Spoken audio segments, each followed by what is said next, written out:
Funny fact about this film: the director of this film, Dead, is Daniel Radcliffe's stand-in, Guns Akimbo. Uh, which is weird for a director. I guess he does all things: acting, producing, editing, directing. Marbles, a hapless stoner, can see ghosts. Tagg, a recently dead wannabe super cop, needs to find a serial killer.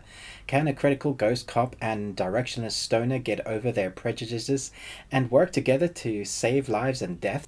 If you took the Sixth Sense, Odd Thomas film or book series, and add in New Zealand dry humour, then that's kind of what you have here.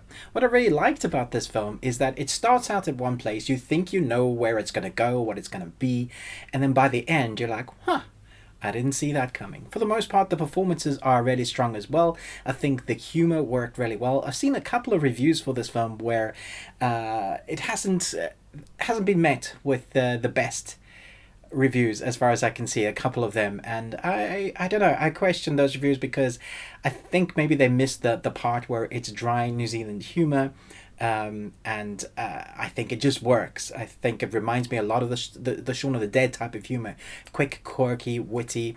A lot of the times you get indie films that feel like low budget films. This one is an indie film, but it doesn't feel low budget. I think they've worked really well with what they have. The shot selections are great. The way it is filmed is good. When there is need of CGI or special effects, it's very limited. So for the most part, it feels tangible and real. So when you have the ghost, the makeup and everything looks very real. The prosthetics on the degradation of certain ghosts that you get are very interesting to look at and a lot of fun. The lore behind it is all believable. So you have a really well thought out world that we've obviously delved in before. It hasn't done something new, but it has done something fresh, if that makes sense. So we've had loads of these films before, but because of the genre mashup, because of the mix of comedy to horror, mostly comedy, I would say, because of how dry the characters are. So our main protagonist, you immediately like him. You can't not like him, even though he's a stoner, and there is these juxtapositions between our two main protagonists, a dead cop, a stoner guy that sees dead people.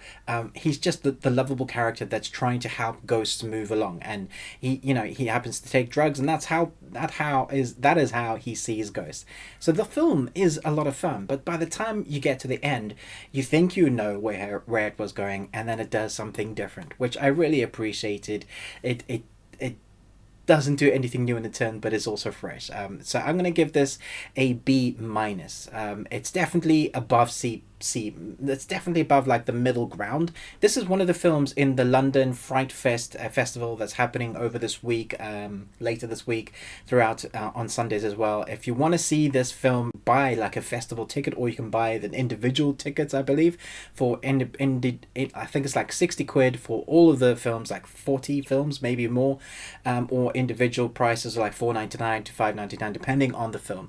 This is well worth it. I think you'll enjoy it. I love supporting indie films because because we can see the next up and coming directors, we can see creativity in its best, we can see the love of film and art, and it's definitely, that is fun. So someone that loves film as much as I do, I am a champion for these type of films, and I think you should put it on your list. A lot of fun. We'll definitely be checking out what this director will be doing in the future. I enjoyed it. Let me know in the comments below, have you heard of this? Are you going to check anything out on the Fright Festival? I'll put a link below. Thanks so much for watching this. Do look out for the other films from the festival that we are basically covering.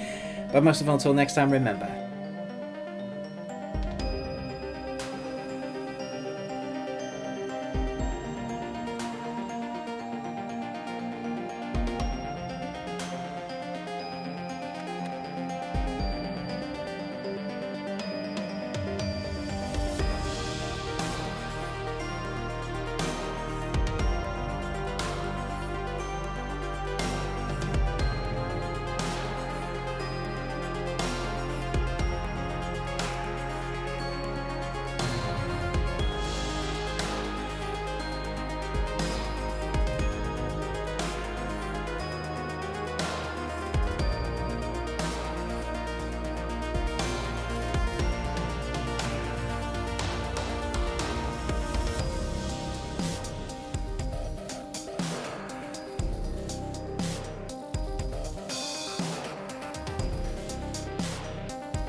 Live long and Tuesday.